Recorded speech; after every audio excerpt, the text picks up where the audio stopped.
आज का dinner routine खस्ता करारी हलवाई स्टाइल कचौड़ियाँ, साथ में आलू की सब्जी, मिर्चें तली हुई और प्याज।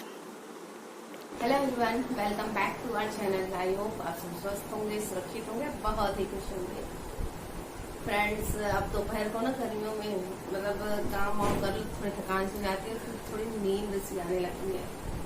तो सुबह सारा काम करके काफ़ी थकान सी हो गई थी मुझे। सुबह से मतलब 2:30-3 बज गए थे और फिर मैं थोड़ा मतलब लेट गई थी, ऐसे फिर आँख लग गई तो थोड़ी देर सो गई थी। मैं फिर उठी हूँ तो अब वीडियो एडिट करनी थी, तो वीडियो लेकर बैठी हूँ एडिट करने। और उसके बाद फिर वही शाम के काम शुरू हो जाते हैं, फिर डिनर की तैयारी, फिर शाम की चाय, और फिर कल सुबह के लिए क्या बनाना है। सब मतलब यही 4 से 5 घंटे जो होते हैं इसमें निपटाना होता है। कपड़े प्रेस करने, कपड़े सुखा कर लाए, उन्हें तह लगाने, तो समय ऐसे ही बीत जाता है। और फिर हर दिन एक नए व्लॉग के साथ एक नई रेसिपी मैं आप लोगों के लिए लेकर आती हूँ। तो आज के इस व्लॉग में एक नई रेसिपी आप लोग के साथ शेयर की है और आई होप ये रेसिपी आपको बहुत पसंद आएगी। तो अगर ये वीडियो पसंद आए तो लाइक कीजिए, शेयर कीजिए, चैनल पर नए हैं तो सब्सक्राइब जरूर कीजिए। चलिए शुरू करते हैं आज का ब्लॉग। जैसा कि शुरुआत में ही मैंने बता दिया था कि आज खस्ता करारी हलवाई स्टाइल कचौरियाँ बन रही हैं, तो उसके लिए मैंने उड़द की दाल आधी कटोरी भिगो दी थी दोपहर में ही, और उनको दरदरा पाउडर बना लिया है, मतलब दरदरा पीस लिया है। और यहाँ 1 चम्मच सरसों का तेल गरम करके उसमें डाल दिया था जीरा, साथ ही 1 बड़ा चम्मच धनिया पाउडर, 1/4 चम्मच भुना हुआ जीरे का पाउडर, 1/4 चम्मच गरम मसाला, थोड़ी सी हल्दी और लाल मिर्च पाउडर, और साथ ही यहाँ पर डाल दूँगी मैं नमक। और नमक डालने के बाद हम सभी मसालों को अच्छी तरह से भून लेंगे। और थोड़ा सा यहाँ काला नमक भी ऐड किया है, क्योंकि कचौड़ियों में ना काले नमक का टेस्ट बहुत अच्छा होता है। और 1 चम्मच भर कर डाल दिया सौंफ का पाउडर। सौंफ का पाउडर बहुत ही मेन इंग्रेडिएंट्स है इन कचौड़ी के मसालों में और कचौड़ी की सब्जियों में, बिल्कुल भी स्किप मत कीजिएगा। साथ ही यहाँ डाल दिया है 2 चम्मच भुना हुआ बेसन। तो छोटा चम्मच था मेरे पास और मेज़रमेंट के हिसाब से 2 चम्मच भर कर है ये बेसन डाल दिया है, और लो फ्लेम पर ही इसे फ्राई कर लिया। और बेसन देखिए तेल में भुनने के बाद इस तरह से फूलने लगता है। तो बेसन अच्छी तरह से भुन गया था, तो हल्का 1/4 चम्मच इसमें डाल दिया था अमचूर पाउडर। और बेसन डालने से ना कचौरियों का जो मसाला होता है, जो उड़द की दाल होती है, चिपकती नहीं है और बहुत ही अच्छी तरह से बन जाती हैं। तो बस इन मसालों को लगभग 2 से 3 minute low to medium flame पर फ्राई किया है, जिससे मसाले अच्छी तरह से पक भी जाएं और बेसन भी अच्छी तरह से मसालों में मिल जाए। इस तरह से देखिए जब ऑयल सेपरेट होने लगेगा, तब यहाँ पर मैंने उड़द की दाल को जो दरदरी पीस ली थी उन्हें यहाँ ऐड कर दी है। तो कई लोग मूंग की दाल में भी मतलब बनाते हैं कचौड़ियाँ। तो जिस तरह मैं उड़द की दाल ले रही हूँ उस तरह मूंग की दाल को भी ऐड करते हैं। तो मैं यहाँ पे सिर्फ उड़द की ही दाल ली है मैंने, और उसे इस तरह से बस दबाते हुए हमें फ्राई करना है, जिससे इसका कच्चापन दूर हो जाए। और इस प्रोसेस में लगभग आपको 4 से 5 मिनट लग जाएंगे। और इस तरह से करछी की सहायता से दबाते हुए इसे मसलते हुए फ्राई कर लेना है।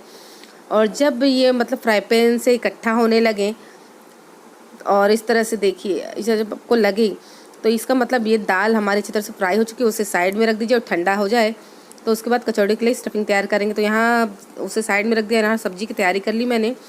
तो 1 बड़ा चम्मच सरसों का तेल पतीले में गरम कर लिया है मैंने, उसमें जीरा डाल दिया, साथ ही हरी मिर्च और अदरक का पेस्ट ले लिया था। तो जो हरी मिर्च पक जाती है ना, लाल हो गई थी कुछ मेरे पास, मैंने उन्हीं को पीस लिया था। और कुछ मसाले यहाँ डाले, तो मेरी वीडियो स्किप हो चुकी है फ्रेंड्स।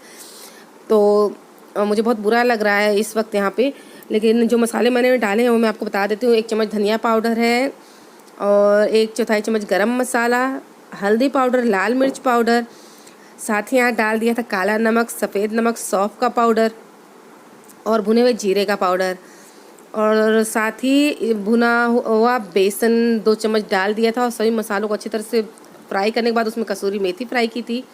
और जब मसाले अच्छी तरह से फ्राई हो गए थे, तो आलूओं को इस तरह से फोड़कर डाल के आलूओं को भी 2 से 3 मिनट मसालों के साथ फ्राई कर लिया है। और उसके बाद यहाँ डाल दिया है पानी। तो लगभग 2 से ढाई गिलास पानी डाल दूँगी। पानी यहाँ पर ज़्यादा डालते हैं सब्जी में, जिससे सब्जी धीमी आंच पर ही पकती रहती है। और इस सब्जी को पकने में आपको 12 से 14 मिनट लग जाते हैं धीमी आंच पे ही, जिससे सब्जी बहुत अच्छी तरह से पक जाती है। और बेसन की वजह से ना सब्जी गाढ़ी भी हो जाती है। सब्जी पक रही थी तो यहाँ पर मैं अब कचौड़ी के लिए आटा लगा रही थी। तो मैदा ले लिया था 2 कटोरी भरकर, और जिसमें 4 बड़े चम्मच घी डाले थे मैंने मोयन के लिए, और साथ ही अजवाइन और नमक और थोड़ा थोड़ा पानी डालकर इसका एक डो तैयार कर लिया था, जो कि ज़्यादा ना तो सख्त था और ना ही ज़्यादा सॉफ्ट। और यहाँ पर सब्जी में हींग रह गई थी तो मैंने हींग ऐड कर दी है, क्योंकि हींग आप चाहे तो शुरुआत में भी डाल सकते हैं, तो मैं इस तरह से बाद में डाल रही हूँ। इससे क्या होता है ना, हींग की खुशबू सब्जी में बनी रहती है। बस आटा भी मैंने लगा लिया है और आटे को इस तरह से मसल लिया है। और अब इसको ऊपर से हल्का सा मैंने 2 चम्मच ऑयल लगा दिया था और वो साइड में रख दूँगी आटा में। थोड़ी सी कसूरी मेथी मैंने निकाली थी तो बच गई, उसे मैंने डब्बों में रख दिया है। और बस आलू उबाले थे, कुकर और चाय के बर्तन कुछ थे, सभी बर्तन यहाँ पे सिंक में हो गए तो लगे हाथ। अब बर्तन भी मैं यहाँ धो ले रही हूँ। इससे क्या होता है ना कि काम थोड़े हल्के हो जाते हैं। बस कचौड़ियाँ बनानी है और गुप्ता जी भी आए नहीं हैं, और कचौड़ियाँ जब गुप्ता जी आ जाएंगे तभी बनेगी और साथ में सभी के खाया जाएगा। और मैं आपको एक बात बताना चाहूँगी, कचौड़ियाँ ना गुप्ता जी की बहुत ही फेवरेट हैं, बहुत ही पसंद से खाते हैं। 10 मिनट भी काम करना मुश्किल हो रहा है, और आप तो जानते ही हैं सभी के साथ है। गर्मी की मार तो सभी झेल रहे हैं, और किचन में तो अब 10 मिनट खड़े रहना भी मुश्किल है। और मेरा ये जो किचन है ये अंदर की तरफ पड़ जाता है, जहाँ पर खिड़की भी मतलब जो गैस पास होती है ना किचन की गर्म हवाएं, उसके लिए भी बहुत मुश्किल से एग्जॉस्ट फैन लगा रखा है और गैस पास नहीं हो पाती है, तो काफी गर्माहट हो जाती है, काफी मतलब गर्म रहता है मेरा किचन। एक्चुअली ये अंदर की साइड पड़ जाता है, इस वजह से काफी मुश्किल हो जाती है गर्मी में काम करना। फिर भी एग्जॉस्ट फैन चालू रखते हैं, सारा दिन सारी रात एग्जॉस्ट फैन को चला रखा है, फिर भी कोई फर्क नहीं पड़ रहा है। और अभी तो इतना शुरुआत, अभी जून जुलाई देखिए क्या होता है। होप सो मौसम ठीक रहे, ना तो ज्यादा गर्मी ना ज्यादा ठंडी, लेकिन भगवान वही करते हैं जो नहीं करना होता है। चलिए मैंने सब्जी बना ली है, चाय बनाकर रखी। गुप्ता जी आए थे, फिर उन्हें जाना था बाइक की सर्विस कराने, तो वापस चले गए हैं। शरबत पी लिया उन्होंने और चले गए। मैंने आटा भी लगा लिया, स्टफिंग भी तैयार होगी कचौड़ी की। अब मैं प्याज काट लेती हूँ और हरी मिर्ची। कचौड़ी के साथ प्याज और हरी मिर्ची ना हो तो कचौड़ी का टेस्ट अधूरा लगता है। चलिए अब इसे भी मैं रेडी कर लेती हूँ। 2 प्याज लेंगे, तो हरी मिर्ची ले ली, फ्राई कर नमक लगा दूंगी। कचौड़ी के साथ इसका टेस्ट बहुत अच्छा लगता है। और साथ ही प्याज काट कर इसे मैं पानी में रख दूंगी।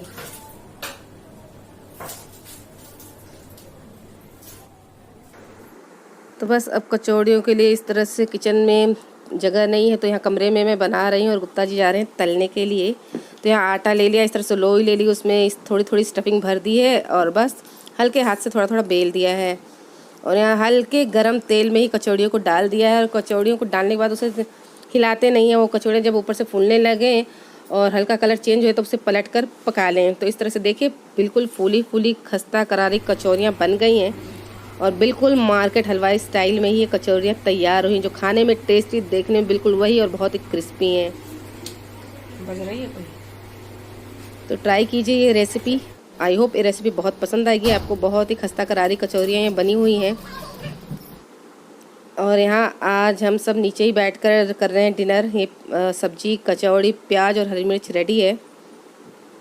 और बस आज ये इस तरह के ना दोने लेकर आए हैं, जिसमें सब्जियां रख दी और इस तरह से कचौड़ी खाई जा रही है। इससे इसका टेस्ट और भी खाने में मज़ा आ जाता है। तो साथ में सब बैठकर खा रहे हैं। यहाँ ले लिया तरबूज।